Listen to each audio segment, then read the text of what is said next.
اگلے طالب علم ہیں محمد توفیق جماعت ثالثہ۔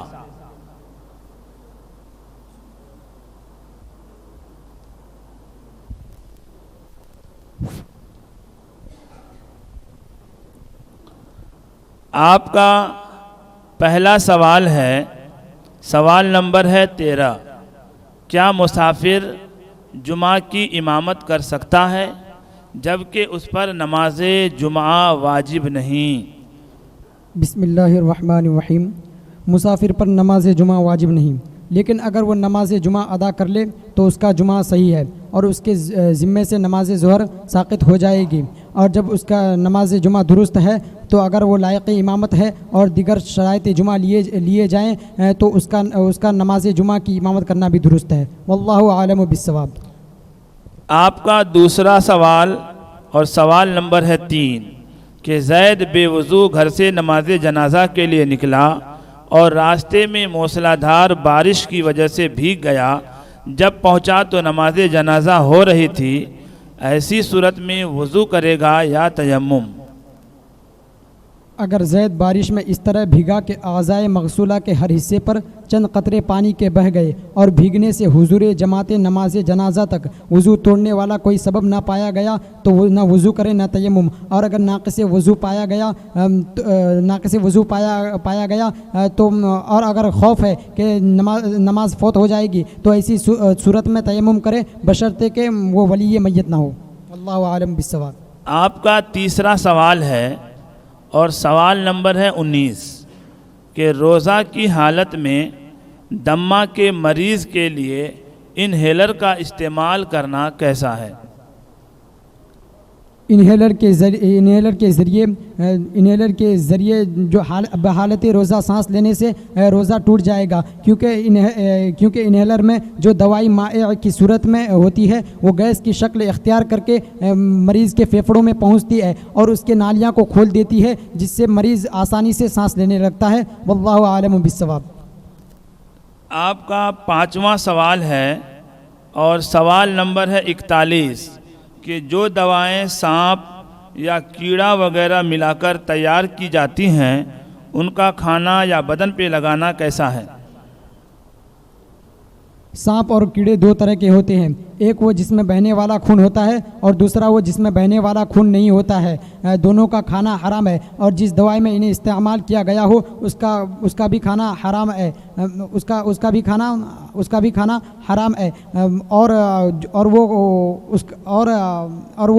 کیڑا اور سانپ جس میں بہنے والا خون نہیں ہوتا ہے اس کے اجزاء سے تیار شدہ دوائی ظاہر جسم پر استعمال کرنے سے کوئی حرج نہیں ہے، کیونکہ وہ پاک ہے، اور وہ سانپ اور کیڑا جس میں بہنے والا خون ہوتا ہے اس کے اجزاء سے تیار شدہ دوائی ظاہری جسم پر لگانا جائز نہیں، کیونکہ وہ ناپاک ہے۔ واللہ عالم بالصواب۔ آپ کا اگلا سوال ہے، سوال نمبر ہے 8 کہ اگر کسی طالب علم کا مدرسہ شرعی مسافت پر واقع ہو اور طالب علم 15 دن سے کم رہنے کا ارادہ کر کے مدرسہ جائے تو کیا وہ نمازوں میں قصر کرے گا؟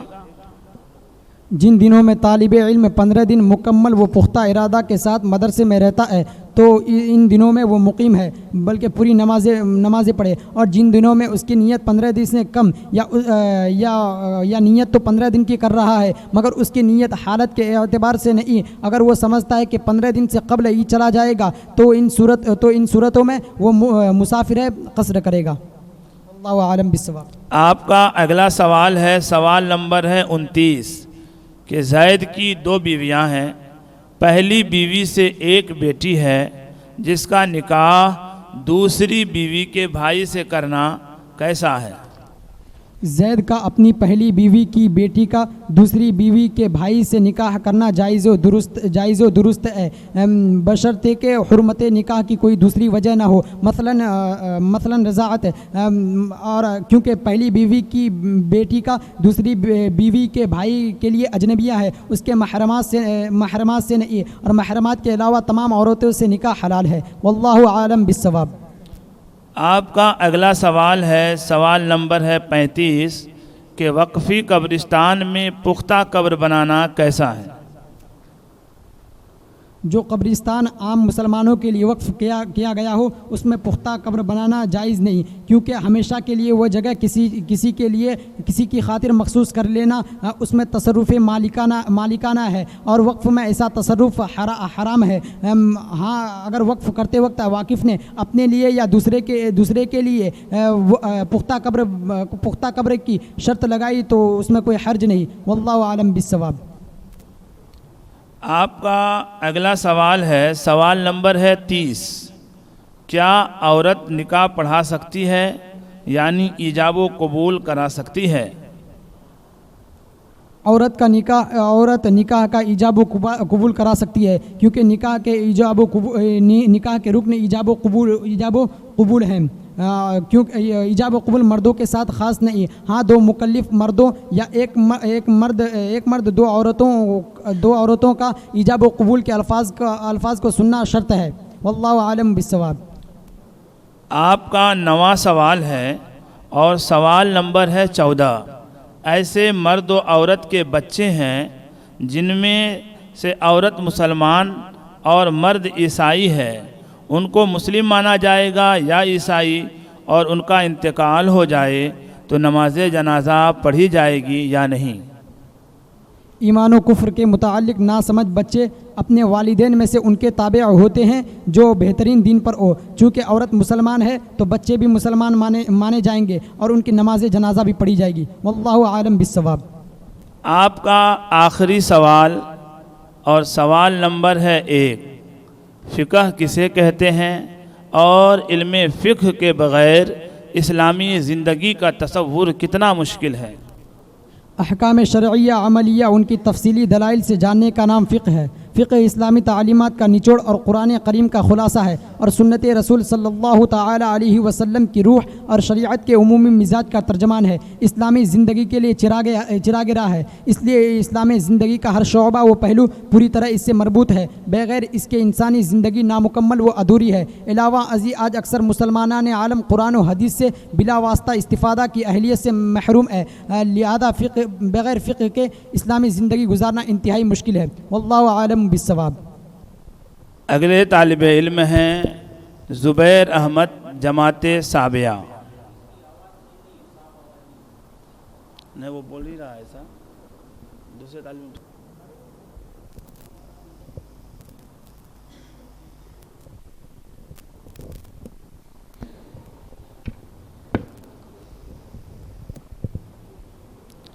آپ کا پہلا سوال ہے اور سوال نمبر ہے 10، عشاء کا وقت نہ آتا ہو جیسے لندن وغیرہ تو وہاں کے لوگ نماز عشاء قضا پڑھیں گے یا ادا، یا ان پر فرض نہ ہوگی؟ بسم اللہ الرحمن الرحیم۔ جواب، جہاں عشاء کا وقت نہیں آتا ہے وہاں کے لوگ بھی عشاء ادا پڑھیں گے، کیونکہ وقت اصل سبب وجوب نہیں ہے بلکہ وجوب فرضیت کا معرف ہے، یعنی اس سے فرضیت کی پہچان ہوتی ہے۔ اصل سبب وجوب خطاب باری تعالیٰ ہے، لہذا وقت کے منتفی ہونے سے فرض منتفی نہ ہوگا، ان پر عشاء کی نماز فرض ہوگی، وہ وقت کا اندازہ کر کے نماز عشاء پڑھیں گے۔ آپ کا دوسرا سوال ہے اور سوال نمبر ہے 18، کیا روزہ کی حالت میں انڈوسکوپی کروانا جائز ہے اور اس سے روزہ ٹوٹ جاتا ہے؟ جواب، انڈوسکوپی جس میں منہ کی جانب سے کیمرہ ڈال کر پیٹ یا آنتوں کا معائنہ کیا جاتا ہے، اگر کیمرے کے ساتھ کوئی میڈیسن ہو تو روزہ ٹوٹ جائے گا، اگر کوئی میڈیسن یا کسی لیکوڈ کو لگائے بغیر صرف کیمرہ داخل کیا تو روزہ نہیں ٹوٹے گا، مگر بلا ضرورت شدیدہ سخت ممنوع ہے۔ آپ کا تیسرا سوال ہے اور سوال نمبر ہے 28، کہ جو شخص 1-2 سال سے عرب میں ملازمت کر رہا ہے، اگر وہیں سے اپنا حج فرض ادا کرے تو حج فرض ساقط ہو جائے گا یا اپنے ملک کے حجاج کے ساتھ جانا ضروری ہوگا؟ جواب، ہاں اس کا حج فرض ادا ہو جائے گا، اپنے ملک کے حجاج کے ساتھ جانا ضروری نہیں ہے، وہ جہاں رہتا ہے وہاں کے لوگ جس میقات سے احرام باندھتے ہیں وہ بھی وہیں سے باندھے، کیونکہ حج نام ہے، احرام باندھ کر احرام میں حج میں عرفات میں ٹھہرنے اور کعبہ معظمہ کا طواف اور اس کے لیے کچھ سنن و واجبات ہے. جب فرض و واجبات صحیح طور سے ادا کر چکا ہے تو اس کے ذمہ سے حج فرض ساقط ہو جائے گا. آپ کا اگلا سوال ہے، سوال نمبر ہے 34 کہ مدرسہ کے ایک استاد صاحب نے وفات سے قبل وصیت کی کہ مجھے بعد انتقال مدرسہ کے زمین میں دفن کرنا، لہٰذا عالم صاحب کی وصیت درست ہے یا نہیں جبکہ مدرسہ ان کی ملکیت نہیں ہے؟ جواب: مدرسے کے عالم صاحب کی مدرسے کی زمین میں دفن کرنے کی وصیت کرنا جائز نہیں، کیونکہ مدارس مردہ دفن کرنے کے لیے نہیں ہوتی ہے، کیونکہ جو چیز جس غرض کے لیے وقف ہو دوسری غرض کی طرف پھیرنا جائز نہیں. آپ کا اگلا سوال ہے، سوال نمبر ہے 41 کہ جو دوائیں سانپ یا کیڑا وغیرہ ملا کر تیار کی جاتی ہیں ان کا کھانا یا بدن پہ لگانا کیسا ہے؟ جواب: سانپ اور کیڑے دو طرح کے ہوتے ہیں، ایک وہ جس میں بہتا ہوا خون ہوتا ہے اور دوسرے وہ جس میں بہتا ہوا خون نہیں ہوتا. ان دونوں کا کھانا حرام ہے اور لہٰذا جسے اس دوا میں استعمال کیا ان کا کھانا بھی حرام ہے. البتہ وہ سانپ اور کیڑے جن میں بہنے والا خون نہیں ہوتا ان کے اجزاء سے تیار شدہ دوائی کو صرف ظاہری بدن پر لگانا جائز ہے کیونکہ وہ پاک ہے، اور وہ سانپ اور کیڑے جن میں بہنے والا خون ہوتا ہے ان کے اجزاء سے تیار شدہ دوائی کو ظاہری بدن پر لگانا جائز نہیں کیونکہ وہ ناپاک ہے. آپ کا چھٹا سوال ہے، سوال نمبر ہے 5 کہ جوتا چپل پہن کر نماز پڑھنا کیسا ہے؟ جواب: مسجد میں جوتا چپل پہن کر نماز پڑھنا خلاف ادب اور ناجائز ہے. مسجد کے علاوہ اگر استعمالی جوتا پہن کر نماز پڑھنا عند تحقیق مکروہ ہے، اور غیر استعمالی جوتا اگر بالکل نیا ہو تو پہن کر پڑھنے میں حرج نہیں بلکہ افضل ہے. واللہ عالم بالصواب. آپ کا 7واں سوال ہے، سوال نمبر ہے 21 کیا انڈیا گورنمنٹ کے بینکوں سے ملنے والے انٹرسٹ پر زکوٰۃ ہے؟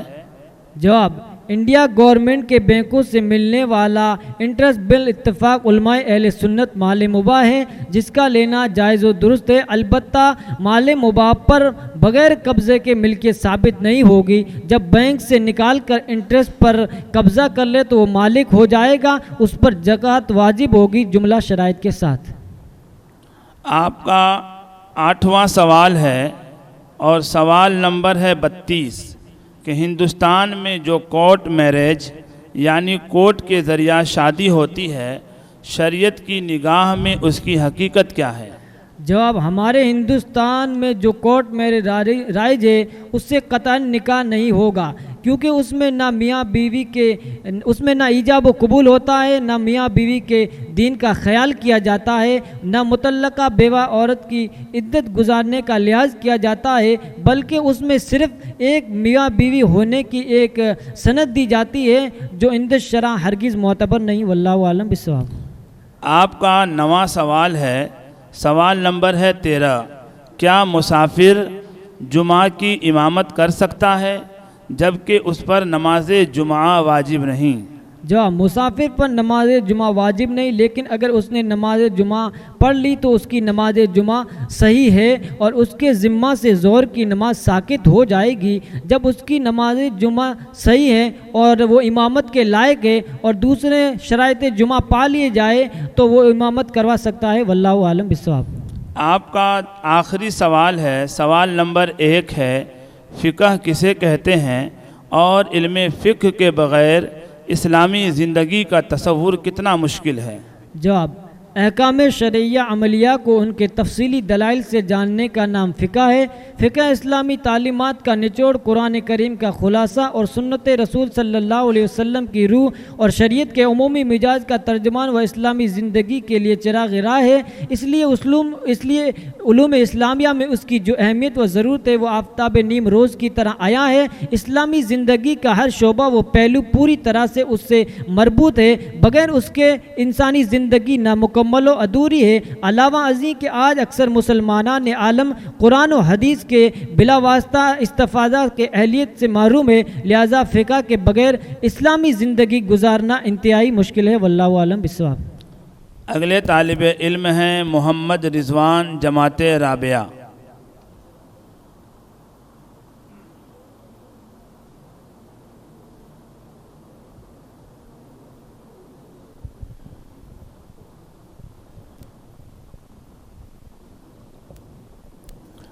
آپ کا پہلا سوال ہے اور سوال نمبر ہے 17۔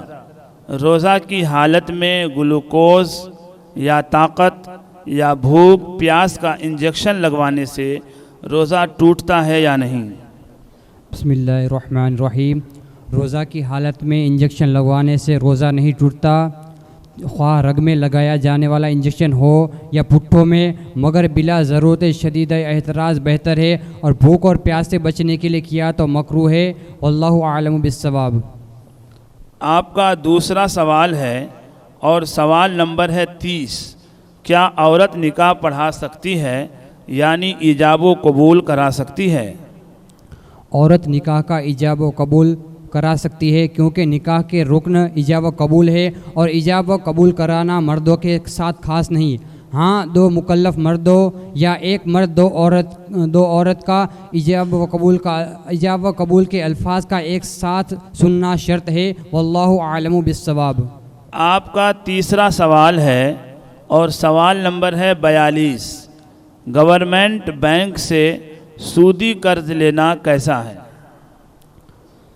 گورنمنٹ کے بینکوں سے فاضل مال پر قرض دینے کی شرط پر اس قرض لینا، گورنمنٹ کے بینکوں سے فاضل مال دینے کی شرط پر قرض لینا اس شرط پر جائز ہے کہ بینک سے جو زائد مال بنامے سود دینا پڑتا ہے اس زائد رقم کے برابر یا اس سے زیادہ کا نفع حاصل ہو تو جائز ہے۔ آپ کا چوتھا سوال ہے اور سوال نمبر ہے 39 کہ قضا شدہ قربانی کے ادا کی کیا صورت ہے؟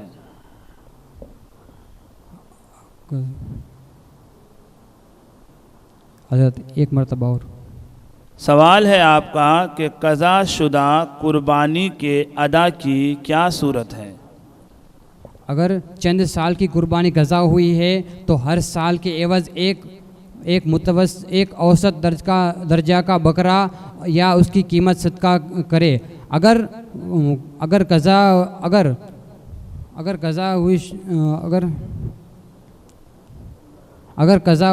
قضا قربانی آنے والے ایام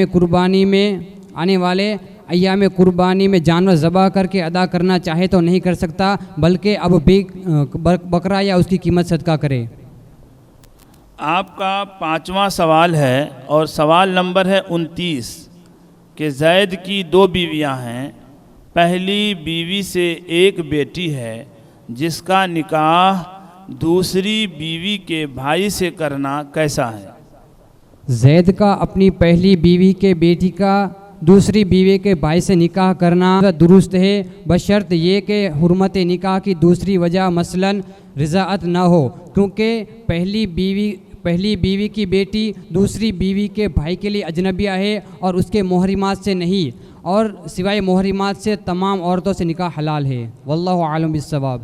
آپ کا چھٹا سوال ہے اور سوال نمبر ہے 4۔